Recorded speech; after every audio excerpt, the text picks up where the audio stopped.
So, guys, let me start with you, Easter. What's been the highlight of your week? Well, my week has been fairly okay. My highlight has been what's going on between Kenya and the diplomatic fiasco going on between Kenya and Somalia with the International Court of Justice. Yeah. If you've been following, we're having sort of a legal battle with Somalia. Uh-huh.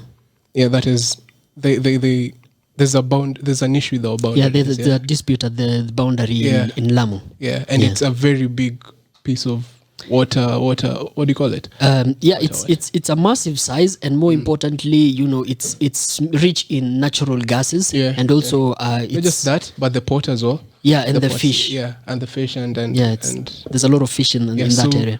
My highlight really was the economic implications that would come with. Because if you know, the Kenyan coast accounts for 80% of the trade that occurs within the East African community. So you can imagine what would happen. In as much as I should have had a visual here, some visual help here, a map to show how the boundary is being disputed. Yeah. But that given, it would create a very big difference in terms of trade that happens through the Mombasa border and a lot of things. And so the problem is, the technicality here is the Kenya has gone to the ICJ, International Court of Justice, and they're like, you know what, we are not going to recognize the ruling, whichever ruling will come. That's supposed to come, I think, next week.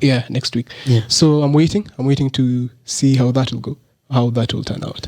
I mean, our relations with Somalia, our diplomatic relations, it's been like a roller coaster. Things are good, then things are terribly bad. But as you just said, the Kenyan coast is really, really important. Exactly. And particularly Mombasa. Countries such as DRC, Rwanda, Uganda, South Sudan, are actually dependent on the port. Kalia, what's been your highlight for this week? First of all, this week has gone very, very fast, but my highlight of the week is nothing to do with financial markets. Nothing to do with, it's the English Premier League has seen new owners with deep pockets that are deeper than Sheikh Mansour of Manchester City. Sheikh Mansour's money are pennies, petty cash. To the Saudis. So it looks like the deal that has been... They tried it before COVID, but it fell through because at the time, the main issue was piracy in Saudi Arabia. So the Premier League felt that Saudi Arabia has allowed a lot of piracy to go on in Saudi Arabia. Basically, people are not paying to watch the games. And so they were hesitant to give an approval. And then it's like they pulled their offer back then they came back. So what they've done is actually they now removed their, what's it called? Their ban. They had banned beIN Sports, which is the channel that has been given the distribution rights for Middle East. But because beIN Sports is Qatar-based, and there have been diplomatic issues between Qatar and Saudi Arabia. They had banned beIN Sports from airing in Saudi Arabia. So now that ban has been lifted, so the Premier League can be legally aired in Saudi Arabia. And so some of our viewers are wondering, so the Saudis, like, what club have they bought? Give them. Oh yes, they've bought Newcastle United. So looks like Newcastle is the new Man City. So we are expecting unveiling of Kylian Mbappe next season. No, I'm just speculating. But it's not gonna be that fast. I think it's gonna take some time. Man City also took some time. It wasn't.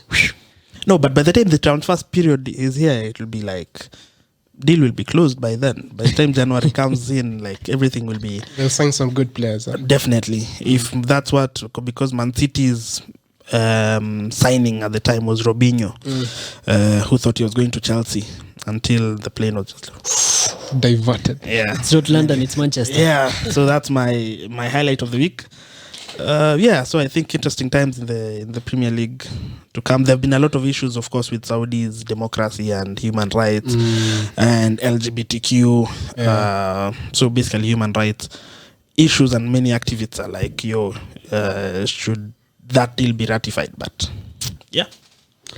Okay. Yeah. So for me, my highlight, my highlight was during, was it in Wednesday or Monday or Tuesday, when we had Facebook, Twitter, Facebook, WhatsApp, and Instagram. Did us bad. There was a blackout on that, and everybody, went to Twitter and Signal and all the other places. How many times did you restart your? Honestly, I didn't, because for me, I'm a big fan of Twitter. I'm not on Facebook. I'm on Instagram. Ghost accounts and all. But so I went to Twitter, and so there's a blackout. That's the first place. Yeah. So I already knew, so this is happening. But for me, it just demonstrated how much we rely on our phones, and how much there are some people who are in control of a lot, who have a lot of power. Power where businesses depend on, people depend on them socially to connect with other people and the likes. Because many people actually, when that blackout just emerged, they went to sleep. It's like they were like there's no other way of interacting. So for me, it was just that awakening to, wow, Zuckerberg really has a lot of power in this world. That was forced social media detox. But then there's been a lot of issues. Actually, I happened to catch a bit of the whistleblower, presenting her case to a Senate committee in the US. Yeah. And there were a lot of issues, things that when Facebook changed its algorithm into 2018, so the algorithm right now runs on engagement. So the more people interact with your content, the more it's shown to other people. But then Facebook... Has it not always been like that? They changed it in 2018. It wasn't like that. Okay. So the thing has been, there were internal researches that were done by Facebook, and Facebook saw from the researches that there are some things they are doing wrong, but they didn't change. So there was one that, I think Facebook said that they are contributing to hate on social media 1 to 3%, I think 3.5%. Okay, but they didn't go to do anything. This is because some of the content that people interact a lot with, are content that are negative content. Stuff that leads to wars and everything, a lot of hate, racism and the likes. But then Facebook didn't shut those things down. Okay, so there's that whole quagmire. We probably can do a special edition on that.